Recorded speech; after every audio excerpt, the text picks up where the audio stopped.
Zimbabwe, and welcome to yet another episode here at the ZITF. And I'm so excited to be joined by the best permanent secretary in Zimbabwe, Dr. John Basera, who is the PEMSEC for the Ministry of Lands, Agriculture, Fisheries, Water, Climate, and Rural Development. That's quite a mouthful. Dr. Basera, firstly, let me congratulate you on excelling last year and being awarded the most outstanding PEMSEC. No, thank you very much. Obviously, congratulations are in order, certainly, and I'll accept them. But at the same time, pass it on to my team, and I call them Team Success. They did incredibly well, but I always challenge them to say, we did it before, we needed to did it again and did it even better. so it meant a lot, actually. Of course, acknowledging our achievements as a sector. I remember we had envisaged to grow the sector by up to $8.2 billion agricultural economy by 2025. Yeah. And that was around 2020. But we managed to achieve the feat and the same feat in 1.5 seasons, or in 2 seasons actually, which was quite incredible. So definitely I'll just take and accept the congrats, but also pass it on to my team. But we were also challenged to do even more, because there is still a lot of work to do. We need to transit our agriculture. We still need to transform our agriculture. And of course, we've managed to achieve what we've achieved, but we still have a lot of work to do. Indeed, in terms of obviously celebrating your achievements, I'm sure you have met quite a few challenges. What has been the major stumbling block in terms of attaining set targets that you have set as ministry? Yeah, so it's not really a linear progression, really. Of course, we have many challenges, and I can summarize and sum up all the challenges which we are facing, which are bedeviling the agriculture space in 3 C's. That is COVID-19 realities, obviously, since 2019, 2020. And then, of course, we have climate change, which is hitting us hard. In fact, each time we are hit by a drought, there's a significant drop in terms of the agricultural economy, in terms of the performance of the agricultural economy, agriculture GDP, but there's also a significant drop in terms of the overall economy. So what it means is that our agriculture, number one, is vulnerable to climate change effects and vulnerabilities. That's a given and it's a fact. But also, our economy and our overall economy is hinged on agriculture. Agriculture plays a central role on our economy. So that's the reason why, if you are hit by a drought, for example, and then the economy will definitely cough. But we need to adapt. We definitely need to adapt, and lest we die. Then the other component is obviously the geopolitical developments or the conflicts in Eastern Europe affecting us at 3 F's level.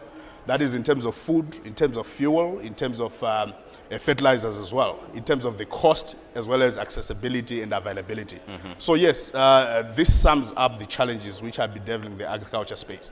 But all the same, I think it gives us a challenge now. It creates actually some opportunities to innovate so that we adapt to those challenges which are bedeviling the agriculture space.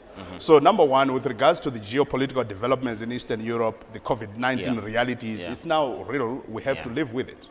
So it forced us to think and to remove the boxes, to remove the spheres, so that we think outside the box on how do we look inward so that we achieve food self-sufficiency at any cost. Food security, but with a slant towards food self-sufficiency. So I want to give you an example. Obviously, I think our successes, especially in wheat production, 375,000 metric tons achieved in 2022 period, against a national annual requirement of 360,000 metric tons. I think I can credit that success to COVID-19 and the geopolitical developments in Eastern Europe, because we needed to look inward. So we managed to innovate around how best can we look inward in terms of the fertilizers, in terms of how do we make sure that we upscale productivity levels across the farming communities, across the subsectors of the farming community or the farming sector, the smallholder sector. So we have crafted innovative programs around the smallholder farming sector, around the medium to large scale commercial farming sector, and so on and so on. So come to mind, obviously, is the Noble Funvuza program, or the Presidential Winter Wheat program, which we rolled out. We started to roll out, I think, sometime 2020, and then 2022. It was incredible.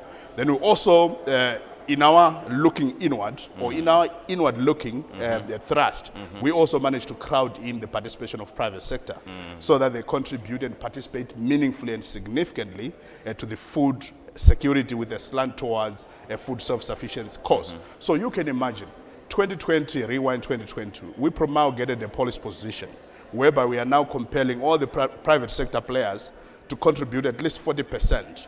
In fact, to produce at least 40% of their annual respective annual requirements locally and by supporting the local farmer. Right. I promise you, Leslie, it's actually paying dividend. Wow. 2020, we managed, or the private sector managed to contribute about 8,000 hectares of wheat out of, I think, about 44,000 hectares.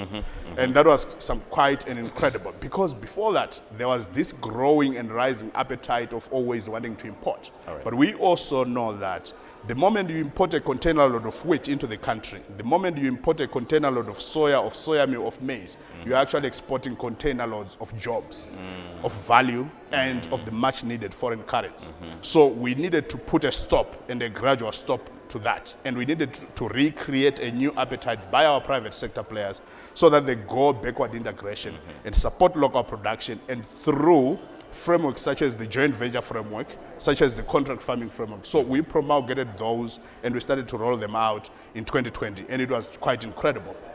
Then fast forward to 2021, the private sector players contributed 17,000. So they almost doubled from what they had contributed in 2020, which was quite incredible. Then now to the bumper season, the 2022 season, the private sector players contributed 29,000 out of 80,000 hectares of wheat. And that's pretty much about 32%, which is quite incredible. So we are going, obviously, our thrust is basically import substitution. And we needed import substitution. And in fact, our theme last year was to achieve food security with a slant towards food self-sufficiency at all cost and at any cost. So we needed to do whatever it takes. We needed to innovate, and then private sector, they really supported us. But the other angle where we feel it was a little bit innovative, not a little bit, it was actually some big innovation. It was to crowd in the participation of banks, so that they also fund and build fundamental confidence around the banking sector, so that they invest more into supporting our farmers. So what we did as government, and of course through the ministry, was obviously to promulgate a government performance guarantee. So backed by that government performance guarantee, the banks will have the comfort to own lend to our farmers and support our farmers through a commercial contract farming model. So we used, remember Leslie, we used to have Command Agriculture. Yes. Command Agriculture of 2016 to 2019 period is now totally different from the Command Agriculture now. Right. The Command Agriculture now, which I call and usually call the phase A of Command Agriculture, was mainly funded by the government. Government would lend to farmers, obviously, and then the farmers would deliver to GMB, and then recoveries are made. But the recoveries were not that very, very good. Okay. In fact, NPLs were quite high. So we needed to reverse that. We needed to innovate around that. So what we did, we pledged a performance guarantee so that the banks can be able to sort and to seek the comfort they need. In fact, the prerequisite comfort they need to own land and to support our local farmers. And it's actually paying dividend. I mean, you can imagine, Command Agriculture, in terms of the winter wheat of 2022, they contributed quite significantly, actually up to 25,000 hectares out of 80,000 hectares. That was pretty much, I think that's about 28 or 29%, which is quite incredible, and it's quite significant. So these were the innovations around. Then in terms of the innovations around marketing, we promulgated the ZMX, that is the Zimbabwe Merchandise Exchange. All right. And under the Zimbabwe Merchandise Exchange, there's another pot which is called the WRS, that is the Warehouse Receipt System. This is whereby, or this is a platform whereby a farmer delivers, say, to GMB or to any WRS operator, delivers their grain or their produce to GMB, to TSL, or so and so on and so on, among other major operators. So the farmer is issued with a receipt, and that receipt is fungible, is bankable, and can be redeemable for cash, or it can be redeemable for inputs. So what it means, Leslie, is you deliver to GMB, for example, you get a receipt, you can now go to a seed company or a fertilizer company, use that instrument to buy your inputs so that you ensure that smooth transiting from one season to the next. Because we understand and appreciate as government that farming is indeed a business. And the fundamental aspect of taking farming as a business is to manage your cash flows. So you would need a situation whereby a farmer delivers and then they get payments there and then and instantly. And that WRS instrument allows us to do the same. But also, Leslie, in terms of the innovations, Fumvudza, Yeah. That one was a big innovation. Yes, they say that it's... I was going to talk about that.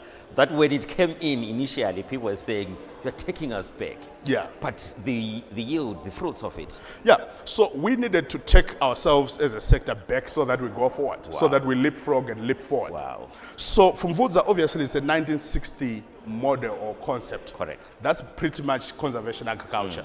But His Excellency the President calls it a village philosophy, homemade solutions for homemade problems. So we needed to do that. But what we did more fundamentally, the innovation around Mvudza, it has been there. Certainly it was there, but there was not much impact. But what we did was to nationalize it, number one, and of course to promote a massive and countrywide scale of it. And everybody is now practicing Mvudza. The 3 million farmers are practicing Mvudza. And tell you what, Leslie, productivity levels, the national productivity levels leaped and surged quite significantly, in fact by 189%, from 0.5 tons per hectare or less prior. That is prior to 2020. Now we are talking of 1.4 tons per hectare at national level. But what we also did was to make a direct comparison, head-to-head comparison, those who adopted Mvudza and those who didn't adopt Mvudza. The yield levels were significantly different. In fact, under Mvudza, it was 5.28 metric tons per hectare. And right? those that didn't? And then under conventional or non-Mvudza, it was 1.16 tons per hectare. That was pretty much, I don't know how many percent of that. That's huge. So it's quite incredible because more fundamentally, and I love the theme for this year's ZITF. To say transformative, Mvudza is indeed a transformative thrust because number one, it gives us a chance to climate-proof our agriculture from the vagaries of climate change and from the climate change realities. But number two, the upscaling of productivity levels. Because more fundamentally, if we are to transform, if we are to innovate so that we build global competitiveness, at the core, there is a thing called productivity. And in our case, in the agricultural sector, agricultural productivity, Leslie, if we increase our agricultural productivity by 10%, then we stand a chance to reduce poverty by 7%. So we need to fundamentally attend to all the tenets and attend to all the principles and all the options so that we climate-proof our agriculture, but at the same time build and grow our yield levels and our productivity levels so that we stand that chance to achieve the objectives of Vision 2030, maybe even much earlier. We believe that if we get our agricultural productivity right, we are able to achieve the much needed competitiveness, but at the same time and ultimately, as pronounced by His Excellency the President, to achieve the objectives and the aspirations as contained in Vision 2030, even much earlier. Wow, great work that is being done by the Ministry of Lands, Agriculture, Fisheries, Water, Climate, Rural Development. But you have basically taken everything that I wanted to ask. But I'm just going to ask the last question. Maybe I'm a good prophet, eh? All right.